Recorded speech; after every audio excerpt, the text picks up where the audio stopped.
After a 33-year leave of absence from his alma mater, I am pleased to present to you Dr. William Gates.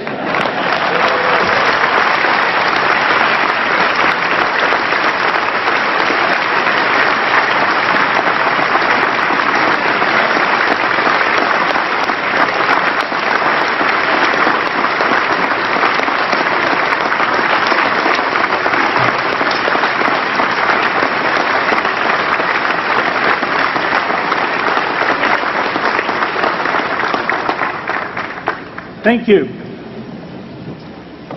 President Bach, former President Rudenstein, incoming President Faust, members of the Harvard Corporation and the Board of Overseers, members of the faculty, parents, and especially the graduates. I've been waiting more than 30 years to say this. Dad, I always told you I'd come back and get my degree.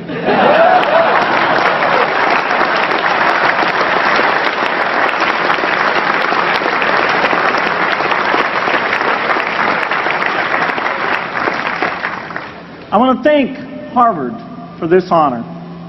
I'll be changing my job next year, and it will be nice to finally have a college degree on my resume. I applaud the graduates for taking a much more direct route to your degrees. For my part, I'm just happy that the Crimson called me Harvard's most successful dropout. I guess that makes me valedictorian of my own special class. I did the best of everyone who failed. But I also want to be recognized as the guy who got Steve Ballmer to drop out of business school.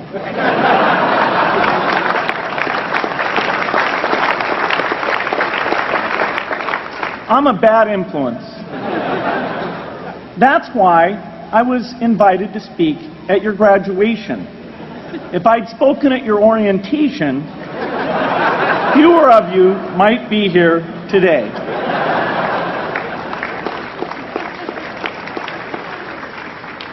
Harvard was a phenomenal experience for me. Academic life was fascinating. I used to sit in on lots of classes that I hadn't even signed up for. And dorm life was terrific. I lived up at Radcliffe in Currier House. There were always a lot of people in my dorm room late at night discussing things because everyone knew that I didn't worry about getting up in the morning. That's how I came to be the leader of the antisocial group. We clung to each other as a way of validating our rejection of all those social people. Radcliffe was a great place to live.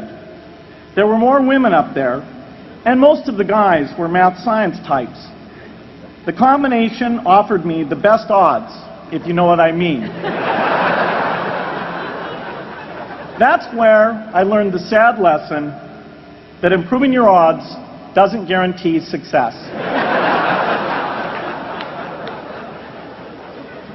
One of my biggest memories of Harvard came in January 1975 when I made a call from Currier House to a company in Albuquerque, New Mexico that had begun making the world's first personal computer.